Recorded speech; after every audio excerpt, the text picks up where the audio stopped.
Welcome back to Your Turning Point. I'm your host, and today we aren't doing the whole gentle hand-holding thing. We aren't doing affirmations in the mirror. Today, we are going to perform an exorcism.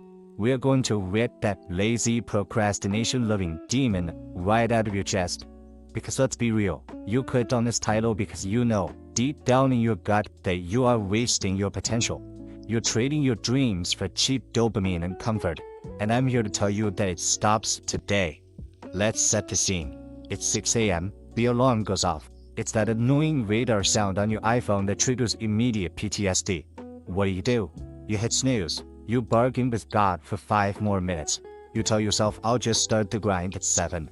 Then 7 turns into 7:30. And suddenly you're scrolling through TikTok, watching some teenager dance in their kitchen while your own life burns down around you. You are addicted to the path of least resistance. You treat your time like it's infinite, like you have this endless bank account of days to spend being mediocre. But here's the cold shower you need. You are dying. Every second you spend doom scrolling is a second you are never getting back. Laziness isn't just a bad habit, it's a slow suicide. And the worst part, you're the one holding the weapon. You need to understand that your brain is actually wired to sabotage you. It's not that you're broken, it's that your hardware is outdated. We have this primal monkey brain that is designed to conserve energy and seek pleasure.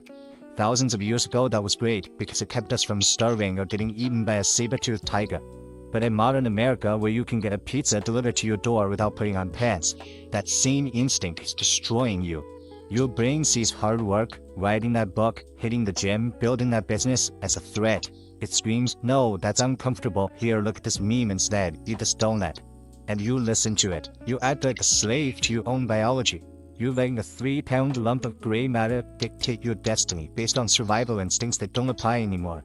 You are choosing the immediate hit, feeling good, over the long-term satisfaction of being good. It's pathetic, really. We live in the most opportunity-rich era in human history, and you're paralyzed because you don't feel like it. Let me tell you something about feelings. They are fleeting, unreliable little liars. If you only work when you feel like it, you're never gonna build anything worth damn. You have to learn to override that system. You have to treat that voice in your head telling you to chill out like a drunk heckler at a comedy show. Acknowledge it exists, tell it to shut the hell up and keep moving. The biggest lie you've been sold is the concept of motivation. People sit around waiting for motivation like it's Amazon delivery tech. They think lightning is gonna strike and suddenly they'll be possessed by the spirit of productivity and write a symphony in an afternoon. That is absolute garbage. Motivation is a feeling. Discipline is a lifestyle. Motivation is that flaky friend who says they'll help you move but shows up 3 hours late with a hangover. Discipline is the guy who shows up early with a truck and gloves. You don't need to watch another motivational video on YouTube. You don't need a vision board. You need to do the thing you hate doing, specifically because you hate doing it. That is where callus grows. That is where mental muscle is built. When you look at that pile of work and your stomach turns, that is the indicator that you are heading in the right direction. Stop romanticizing the process. The process is usually boring, repetitive, and unsexy. It's staring at a blank screen. It's lifting heavy iron until your hands bleed. It's making cold calls to people who hang up on you. If you are waiting for it to be fun, you are going to be waiting in the unemployment line. The magic isn't in the motivation, it's in the motion. You have to move first, and the feelings will catch up later. Let's talk about your environment, or as I like to call it, your specialized torture chamber of comfort. Look around you right now. Your couch is too soft, your fridge is too full of processed trash, your TV is too big. You have engineered a life that makes it impossible to be great because it is so easy to be average. You are fighting a war against distraction, and you invited the enemy into your living room and given him the Wi-Fi password. How do you expect to focus on your goals when your phone is lighting up every 4 seconds with a notification that someone liked your photo, or that there's a sale on sneakers you don't need? You have the attention span of a goldfish on crack. You need to declare martial law on your environment. If you want to stop being lazy, you have to make laziness difficult. Unplug the TV, delete the apps, put your phone in another room. Make it physically annoying to access your devices. If you have to walk down 2 flights of stairs to get a cookie, you're probably not going to eat the cookie. You have to friction-proof your good habits and add sandpaper to your bad ones. Stop relying on willpower. Willpower is a battery and yours is dead by 10 a.m. Rely on systems. If your workspace looks like a flat house after a kegger, your work is going to look like trash. Clean it up. Another massive anchor dragging you down is perfectionism. And don't give me that humble brag nonsense. Oh, I'm just such a perfectionist. No, you're not. You're a coward. Perfectionism is just procrastination in a tuxedo. You use getting it right as an excuse for never getting it started. You spend weeks researching and planning and strategizing, which is just code for jerking off mentally without actually producing a result. You're terrified of putting something out into the world that isn't a masterpiece because your ego can't handle the idea of being judged. So you do nothing. You stay in the safe zone of potential. Let me break it to you. The first version of anything you do is going to suck. Your first business idea will probably fail. Your first podcast episode will sound like you're recording in a tin can. Your first workout will be embarrassing. Good. That means you started. You cannot steer a parked car. You have to embrace the messy, ugly, chaotic action. Quantity leads to quality. You need to shovel through a mile of dirt to find the gold. But you're standing there with a teaspoon, afraid to get your shoes dirty. Throw the teaspoon away and grab a shovel. Be willing to be bad at something so you can eventually become a master at it. Now we have to address the people around you. They say you are the average of the 5 people you spend the most time with. Take a look at your crew. Are they hustlers? Are they pushing you to be better? Or are they the let's go to happy hour on Tuesday crowd? Are they the ones who say, bro, why are you working so hard, relax a little? These people are energy vampires. They aren't bad people necessarily, but they are anchoring you to mediocrity. When you start changing, when you start waking up early and grinding, they are going to feel uncomfortable. Your improvement shines a spotlight on their stagnation, so they will try to pull you back down. It's the crab bucket mentality. Get back down here in the shit with us, it's warm. You have to be ruthless with your circle. If you want to fly, you have to cut the dead weight. It's lonely at the top, sure, but it's a hell of a lot better than being crowded at the bottom. You may need to spend a season of your life alone, building in the dark, away from the noise of people who have no ambition beyond the weekend.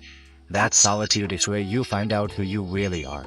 It's where you forge your character without the influence of societal peer pressure. Let's get deeper into the concept of pain. There are 2 types of pain in this world, the pain of discipline and the pain of regret. The pain of discipline weighs ounces. It's that sharp sting of waking up when it's cold. It's the burn in your legs on the last Nile. It's the headache solving a complex problem. But the pain of regret, that weighs tons. That is the heavy, crushing weight on your chest when you're 80 years old, sitting in a nursing home, realizing you blew it. You avoid the discomfort at the gym, so now you have the discomfort of heart disease. You avoid the discomfort of saving money, so now you have the discomfort of being broke. You avoid the discomfort of asking that girl out, so now you have the discomfort of wondering, what if? You are going to suffer either way. Life is suffering, that's the baseline. But you get to choose your suffering. Do you want suffering that leads to strength, pride, and a legacy? Or do you want the suffering of a wasted life, of being a spectator in your own story? Stop running from pain. Turn around, face it, and give it a hug. Pain is the only teacher that doesn't grade on the curve. You also need to stop identifying as a lazy person. Words have power. When you say, I'm just a lazy person, you are wearing that label like a comfortable sweater. You are giving yourself permission to act that way because, hey, that's just who you are, right? Wrong.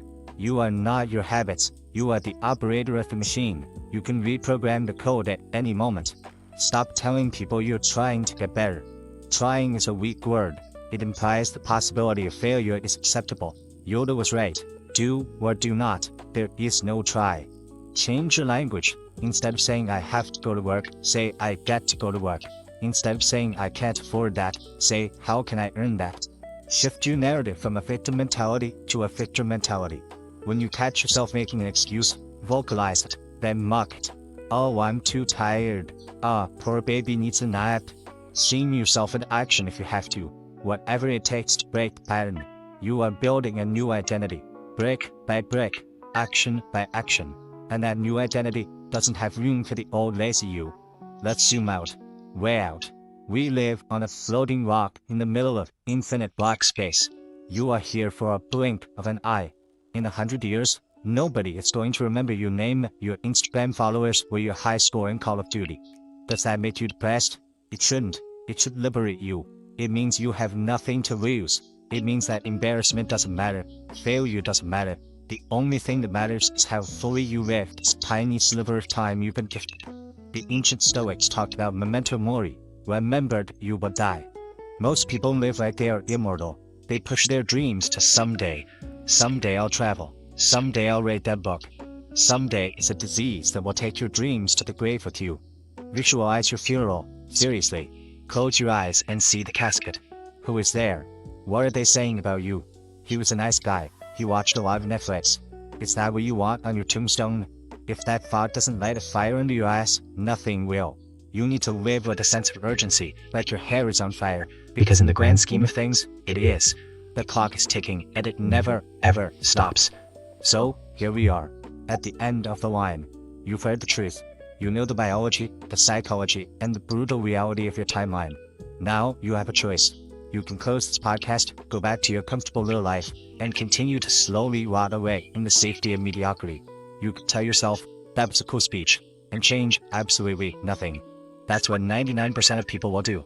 They are the sleepwalkers. Or you can be the 1%. You can decide right now in this second that you are done with the bullshit. You can stand up, shake off the lethargy, and attack the day with a violence that scares people. You can take that first step, however small, toward the person you know you could be. The gap between who you are and who you want to be is only closed by one thing: action. Relentless, unyielding, aggressive action. Don't wait for Monday. Don't wait for the new year. Don't wait for permission. The world owes you nothing. You have to go out there and take it.